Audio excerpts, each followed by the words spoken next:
Russian court bans LGBT movement. The latest global move against inclusion. What the fuck is this title? In the latest global move against inclusion? Okay, so the Russian court basically declared the LGBTQ plus movement an extremist. I don't know why. I don't know. I don't like the title. Whatever. Let's read it. Russia's Supreme Court has moved to classify the international LGBT social movement as an extremist organization in the latest global move against LGBTQ plus inclusivity. Oh, that's what they meant. The Thursday ruling criminalized not just any activists working to advance human rights for queer individuals, but could also enable prosecutors to target anyone who supports LGBTQ plus people. The move is causing activists to warn of a possible rise in arrests and reductions in the limited positive coverage of LGBTQ plus individuals. Well, the thing is about the limited positive coverage of LGBTQ plus individuals is the anti-gay propaganda laws that were instituted years ago were updated, I think about 8 months ago, and the update clarified that any positive representation of LGBTQ plus people in media, period, is illegal. Meaning that if I was to be, let's say I'm on a Russian TV show and I said, I'm gay and I have a positive life, that's all I communicated, that would be illegal. There have been instances of gay couples on platforms like TikTok making TikTok creations and then getting arrested. And I think one of them were threatened with deportation because I believe they were actually Kazakh. And over it being gay propaganda because they were saying it's okay to be gay in their social media posts. So as of right now in Russia, it is illegal to positively cover the gay community in media, which is how you communicate with other people. So it's illegal to positively cover the gay community. If you speak at all about LGBT rights, whether you do it by protesting peacefully or just by posting comments on social media, by saying anything in public, anything at all, you're going to be in trouble, says Tanya Loshkinka. No, Loshkinka. I threw that. Oh my God, I fucked that up. Lokshina, Associate Director for Human Rights Watch Europe and Central Asia Division. Research from the Pew Research Center indicates a worldwide trend towards increasing public support for the legalization of same-sex marriage throughout the past decade, but attributes about the LGBTQ plus community still very vastly in different countries. 92% of Swedes are in favor of same-sex marriage, compared to just 2% of Nigerians. Okay, let's go back to the state of LGBTQ plus rights in Russia. I don't need to hear all of the gay rights in the world. Russia does not explicitly criminalize same-sex relationship or different forms of gender expression, but their laws largely limit the rights of people whose gender identity or relationships fall out of so-called traditional norms. This year, there's been an expansion of those policies through a law banning gender reassignment surgery and legal gender recognition.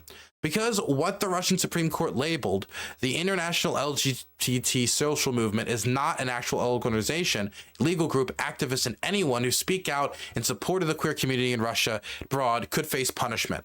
Says Chapter A is how they identify the first name executive director of LGI Europe.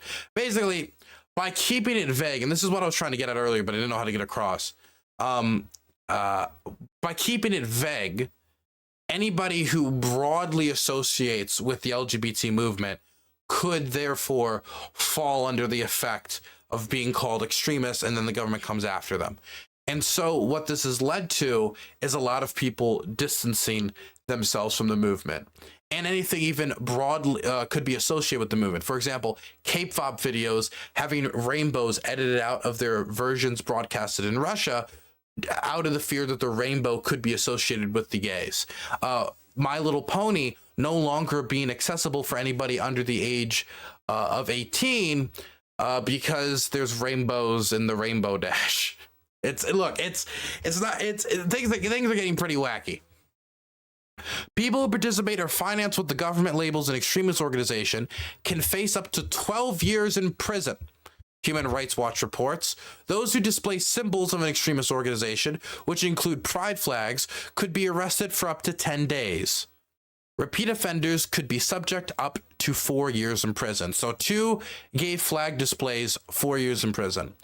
Loshina warns that even those suspected of association with an extremist group could see their bank accounts frozen, and even worse, old social media posts could also make you liable for punishment. Meaning that that's like posto facto punishing them for things they've done in the past for laws that are now in effect. The reason that this is likely to happen is that the Russian authorities have been misusing the country's broad and very vague anti-extremist legislation to prosecute critics for a very long time. She points to instances where officials arrested people for their social media posts supporting political opposition figure Alexei Navalny as evidence of this possibility. In essence, it means if you live in Russia and you're gay, if you live in the closet, they are not going to bother you. But if... Oh. 1 second, where was it? But if you make a single step, a tiny step out of the closet, you're at risk. She, I think, defined it pretty well. The problem that Russian gays are now facing is that there is no longer there is no longer a democratic path for them to act, for them to go out, protest, advocate on themselves. And it's been like that for a while, but with this, being an activist related with the LGBTQ plus community is now too dangerous for any average person to take on. And so now the civil society around gay people is dead in Russia. It is dead. To associate with any civil society in Russia is to associated with the LGBT movement or activism to advance LGBT people's rights and interests is now a deeply, deeply dangerous act that can land you years in prison. The civil society for gay people outside of an underground is now dead. The gay bars are being shut down. They're being raided. Offices that dealt with LGBT activism are shutting down across the country. People are distancing themselves from the movement, and TV shows are removing anything that even vaguely associates with the gays, meaning rainbows. If K-pop videos are too afraid to include a rainbow when being broadcast in Russia, how do you expect a gay person to go out there and say, I'm gay and I think I should be treated with human rights? There is now no more civil society for gay people in Russia. It is just, if you can find somewhere that is a deep down in the closet, maybe you can, meet other gays in the underground. That's where they're gonna have to scurry underground, outside of the eyes of society, outside of the eyes of the law, in order to placate the needs of the heart and of the flesh. And it's fucking horrible. I feel nothing but pain for them.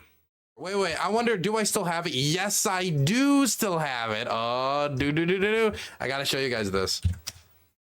I want to show you guys the 2024 FSB calendar. Look at this. Oh, already beautiful. Got it. I love the muscle. The defined muscle, the lack of shakes Putin has. He has a broad chest here. He's almost as tall as the car. Man, he's very in shape for a man that looks like he has 1 foot in death's door. But no, okay. Continuing. Oh, look at this guy. He brutally murdered the cat's owners, and now he's got a new cat. Like nice little new kitty cat. See, this is a Russian nationalist communist. God, I it's so weird, the leaning into the communism symbology while being hyper nationalistic. I mean, you know what? If we're talking about the Soviet Union, it's not that hard to figure out. And that's them attacking Washington, D.C., I think. That's them invading America in the FSB calendar. Whoops, oops, how'd that get in there? Just a casual little invasion of America. That's 30 minutes from where I'm at.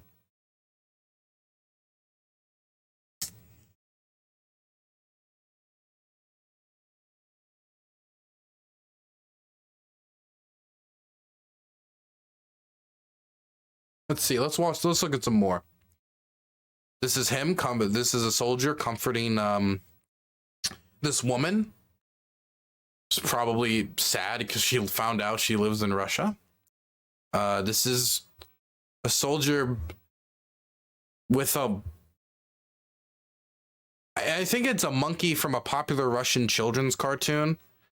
And I'm trying to like remember my like niche Soviet like cartoon history right now. Am I right? Yes, I am right. I am right. Oh my gosh. I've actually had some cultural diffusion from being in the former USSR. Yes, I was right. I was right. Look. This thing. I was right. It's a commie monkey. A commie monkey. This is a Russian soldier with, I think, one of Russia, like an old Russian imperial soldier, and an old Kievan Rus duder. And then a bear, because of course. November 2024, January 6, 2025. Next January 6, boys. Gotta look out.